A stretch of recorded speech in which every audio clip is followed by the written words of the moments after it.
Sidul Papat itu bisa nggak sih menjadi penuntun kita dalam menjalani laku hidup? Itu penguat.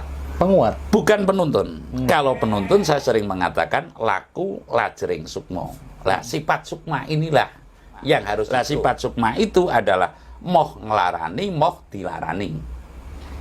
Lebih baik lagi sudah dilarani, diem. Yang paling baik adalah sudah disakiti, diem dan masih memberikan bebunga. Oke. Kembali ke yang masalah tadi, masalah yang sedulur papat itu. Sedulur papat itu bisa nggak sih menjadi penuntun kita dalam menjalani laku hidup? Itu penguat. Penguat? Bukan penuntun. Kalau penuntun saya sering mengatakan laku lajering sukmo. Lah sifat sukma inilah yang harus ditut. Lah sifat sukma itu apa? Moh ngelarani lan moh dilarani. Lah ini saja kan jarang dan ini nggak ada di buku-buku, bahkan saya meyakini nggak ada di kitab terdahulu gitu loh. Tapi saya nanti mengatakan begitu kan ego ya. Taruhlah laku lajering sukma, sifat sukma. Jenengan bisa datang ke sini, saya bisa bertatap muka dengan jenengan karena kedunungan sukma. Lah sifat sukma itu adalah moh ngelarani, moh dilarani. Lebih baik lagi sudah dilarani, diem. Yang paling baik adalah sudah disakiti, diem dan masih memberikan bebunga. Lah ini kan susah gitu loh. Jadi ketika kita ngetut lajering sukmo ini, saya mau menyakiti manakala saya disakiti ya. Lalu saya disakiti lebih baik diam saja lah. Nanti trimo sing awaki, ora trimo sing ngomongi kata orang dulu. Lalu yang paling baik ya taruhlah yang paling baik hingga tidak ada yang paling baik, saya sudah disakiti, diam dan saya manakala umpamanya yang menyakiti saya sakit, saya masih menjenguk umpamanya begitu. Oke. Itu sukma yang dimaksud itu apa yang sukma sejati gitu kan? Kan banyak itu Mbak istilah, ada sukma, ada jiwa, ada roh, ada nyawa itu. Gimana ini bedakannya? Begini, gimana Mas. ini Mbak? Kalau nyawa, tumbuhan itu hanya punya nyawa. Tumbuhan hanya punya nyawa ya? Ya. Namun kalau binatang punya nyawa dan roh, bukan ruh. Roh? Ya, kalau bahasa darah lah. Okay. Makanya tidak ada binatang yang tanpa darah. Wujudnya roh itu berarti darah? Darah. Darah. Makanya dikatakan sirah, isinya itu darah gitu loh. Ini kayak rata bahasa gitu loh. Iya. Lalu manusia itu kan ada tumbuhan, ada binatang, lalu ada manusia di atas bumi ini kan. Lah kalau manusia itu kedunungan tiga ini, ketempatan tiga ini, yaitu nyawa, lalu roh, lalu sukma atau ruh. Kan aku tiupkan ruh gitulah. Lah ini diantaranya adalah yang perlu dipahami. Dan tentunya ini baru saya mengatakan, saya yakin Mas Indra baru dengar dari saya begitu loh. Kalau yang namanya nyawa itu tumbuhan itu hanya punya nyawa. Dia hanya bernafas, berbuah, lalu dia tidak bisa bergerak. Namun kalau punya nyawa dan roh, dia akan bisa bergerak, dia akan bisa besar, dia akan beranak pinak dengan caranya, lalu dia akan bisa bersuara. Jadi haknya bergerak ke sana kemari, lalu juga bersuara. Lalu kalau sukma ini ya manusia ini ya kedunungan nyawa, ya kedunungan roh, ya kedunungan sukma. Lah semestinya kita paham. Lah ketika kita disamakan dengan binatang tentu jauh dong derajatnya. Lah bagaimana dengan orang majnun atau orang sakit ingatan gitu. Lah ini sudah sukmanya itu sudah keluar dan dia sudah digerakkan oleh hal-hal yang gaib lain. Artinya gaib lain itu bukan gaib sejati. Sebab menurut saya gaib sejati hanya ada sukma. Lalu saya merana, sukma itu ada berapa? Dalam diri manusia keyakinan saya ada sukma diluwih. Ya, sukma diluwih umpamanya kalau di Blitar itu Patih Joyo Digdo kan, yang makamnya di Kantung umpamanya itu. Lah itu punya aji Rawa Rontek umpamanya, atau punya aji Pancasona, ini termasuk sukma diluwih. Sukma yang punya kelebihan. Lalu ada sukma sejati. Sukma sejati itu adalah sukmanya manusia yang telah sampai kepada kasampurnaan seperti Bung Karno, namun masih punya janji. Sehingga ketika manusia turun ke bumi tentu didampingi biasanya kalau orang Linuwih itu Ada sukma sejati, ada sukma diluwih, ada sukma suci. Sukma suci ini adalah sukma yang baru. Ketika 4 bulan ditiupkan ruh. Lah ketika nggak ada sukma sejati, niscaya tidak ada yang bisa mengajari sukma suci, Mas. Ini pemahaman saya, yang lain monggo saja gitu loh. Lah ketika sukma suci ini tanpa ada pendamping dari sukma sejati, niscaya ketika anak kecil ditanya rambutnya mana, kan begini. Tangannya mana? Begini. Lah itu yang mengajari sukma sejati. Karena sukma sejati pernah turun ke bumi dan sampai kepada kasampurnan, lalu ditugaskan untuk menuntun manusia yang hendak menjadi suri tolada. Itu kalau dalam siklus apa ya, itu kan per 100 tahun pasti ada orang yang linuwih yang bisa mengubah keadaan dari yang buruk menjadi baik, biasanya seperti itu, atau dari yang kurang baik menjadi lebih baik. Lah ini termasuk Indonesia ini saat ini menurut saya tentunya ada siklus yang akan membawa Indonesia ke arah yang lebih baik, walaupun mesti hancur-hancuran dulu. Karena secara analisa saya loh, secara sekarang melihat situasinya baik ideologi, politik, sosial, budaya manusia sekarang, saya tanya kepada Mas Indra, akan diperbaiki dengan cara seperti apa? Andai kata dikasih duit saja, duitnya habis, dia akan meminta lagi atau tolong-tolong lagi, taruhlah. Lalu andai kata dibikinin pasal, Indonesia sudah paling suka dong melanggar pasal, ya kan? Nah, otomatis ada cara yang mereka tidak tahu, namun alam ini atau beberapa orang yang tertunjuk niscaya akan tahu. Umpamanya akan terjadi zaman baro-baro. Lah kalau saya meyakini nanti akan terjadi penjarangan manusia. Penjarangan. Ya. Penjarangan taruhlah. Kan ada tuh kalau perhutani penjarangan gitu loh. Penebangan taruhlah yang dianggap kurang pas agar tidak mengganggu yang lain, ya itu penjarangan manusia. Penyaringan mungkin. Penyaringan. Mungkin itu ada yang mengatakan penyaringan lah, dalam bahasa saya kali ini adalah penjarangan. Mengapa demikian? Manusia mau akur menurut Mas Indra seperti apa? Ya harus sefrekuensi. Nah, kalau menurut saya sefrekuensi pun tetap saalalane menungso. Ono lan baguse sebagus-baguse manungso, ono lan alane. Satu frekuensi pun tetap mau trouble.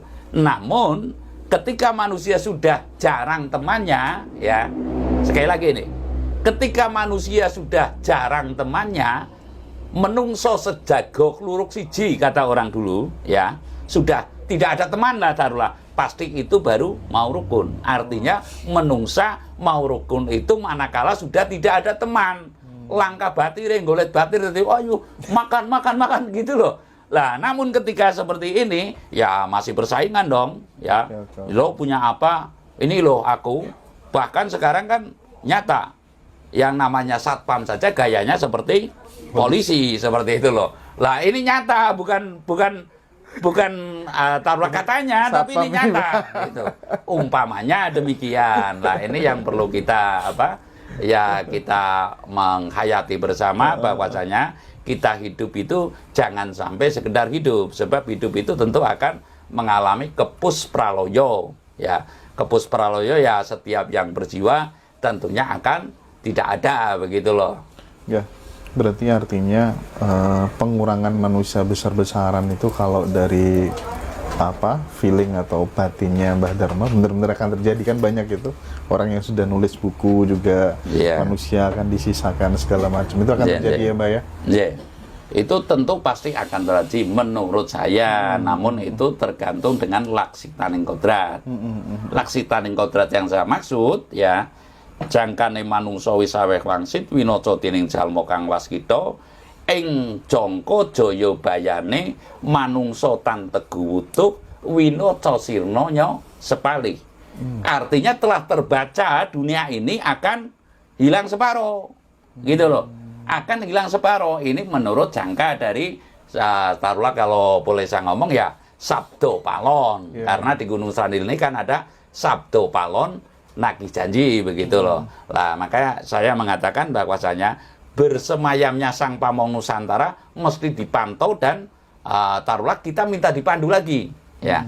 Keselamatan bumi Indonesia ini, Nusantara ini tidak lepas dari Sang Pamong Nusantara. Lah, siapa yang memantau? Yang saya maksud perlu semestinya kayak pemerintah, kayak lurah gitu loh. Semestinya Mersudi itu ya mengupayakan untuk bisa mengetahui sisik melik atau apa, taruhlah tanda-tanda atau sandi-sandi. Sisik melik itu ya tanda atau sandi kemana kita akan mencari petunjuk. Tentunya mohon maaf, kasus nyatanya apapun alasannya, Nusantara manakala telah meninggalkan adat tradisi seni tentu akan gonjang-ganjing begitu loh.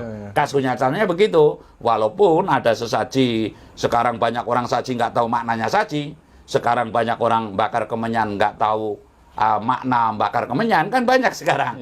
Ya kan? Hanya untuk sok-sokan katanya baru bakar kemenyan. Oh, tadi Kanjeng Ibu Ratu kan banyak. Ya kan? Lah ini saya bukan menyinyiri, tapi kita mengajak koreksi. Koreksi secara seksama. Kalau sekarang saya ditemukan dengan kaum spiritual yang itu saya takut, Mas. Pada dikdaya banget begitu loh. Ya kan? Dikdaya banget, dawuh. Lah, padahal saya umpamanya, bahasa saya ini sulit dicontek dong. Sulit. Umpamanya, hong wilahing jati nuhoni hajat-hajate leluhur Nusantara. Tapi uluk salam mulia. Ini baru saya. Dan saya nggak pernah, mohon maaf, bukan berarti saya menampik.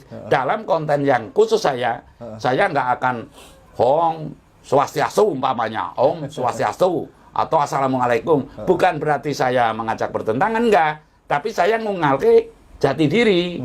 Saya anak putu Nusantara, taruhlah. Saya punya salam tersendiri. Nggak mungkin saya taruhlah akan ikut-ikutan. Nah, lalu saya menceritakan, Mas, untuk bisa mendapat ini saja. Kata-kata ini, saya itu gumantung taruhlah hidup di atas pohon tidak menginjak bumi itu 40 hari. Saksinya anak buah saya taruhlah gitu loh. Namanya Ahmad Ainul Anam. Ini menyaksikan persis. Itu di mana itu, Mbak? Di Gunung Selok gitu loh. Saya di atas pohon tidak menginjak bumi selama 40 hari. Hanya untuk menurunkan uluk salam Indonesia yang hong wilahing jati nuhoni hajat-hajate leluhur Nusantara, tabe-tabe uluk salam mulia. Mestinya yang saya salami seperti itu salam mulia begitu loh. Lah tentunya ini perlu saya kenalkan dong. Ya jangan sampai dari Hayam Wuruk sampai dengan Bung Karno, dari taruhlah Airlangga, Sanjaya taruhlah Mataram Sanjaya sampai Bung Karno kita dikatakan orang yang tidak punya uluk salam. Ada Assalamualaikum, ada mohon maaf, bukan saya mencela ya. Tapi saya ingin mengutarakan jati diri bangsa Indonesia sesungguhnya punya uluk salam, yaitu tabe-tabe uluk salam mulia. Jenengan semestinya salam mulia. Salam mulia. Semestinya begitu. Namun sekarang belum paham. Ya kan? Betul. Seperti Pak Presiden Jokowi saja sekarang Assalamualaikum, Om Swastiastu, Salam, ya dirangkep. Kayak gado-gado gitu loh. Saya nggak mencela loh, tapi ini kritik ya. Boleh dong saya mengkritik. Iya kan? Namun saya tidak mencela, yang penting kan dalam batasan tidak membangun. Iya, konstruktif membangun. Artinya memang kita harus punya jati diri. Jangan sampai bangsa ini yang katanya bangsa besar akan menjadi mercusuar dunia, dasar salamnya saja nggak punya, Mas. Iya kan? Elok kan? Jadi saya mengawali gitu loh. Salah atau benar nggak masalah buat saya. Namun saya tahu persis artinya, bahwa arti dari tabe-tabe uluk salam mulia saya sendiri yang tahu gitu loh. Nah, ketika ada yang tanya saya jawab gitu loh. You jangan jadi orang pengekor begitu loh. Jadilah kamu tuan rumah yang baik. Ya, jadi tuan rumah di negeri sendiri. Jangan sampai digetibalkan atau terus dikatakan musyrik sudah takut. Animisme, dinamisme sudah takut. Mbak Dharma pernah dikatakan musyrik nggak? Oh sering. Kalau saya ditanya, saya mau bersekutu dengan setan gitu loh. Seperti Kanjeng Nabi Sulaiman. Ya kan? Kanjeng Nabi Sulaiman bersekutu dengan setan. Namun setan ditundukkan dan lalu niscaya ini yang belum ada jawabannya, Mas Indra. Setan yang mendukung Kanjeng Nabi Sulaiman kira-kira sekarang masuk surga apa masuk neraka? Iya enggak? Iya kan? Setan ditundukkan dengan Nabi Sulaiman, angin ditundukkan. Lah kira-kira angin puting beliung nantinya masuk surga apa masuk neraka? Lalu setan yang ditundukkan ini loh. Padahal setan jadi taruhlah kayu bakar.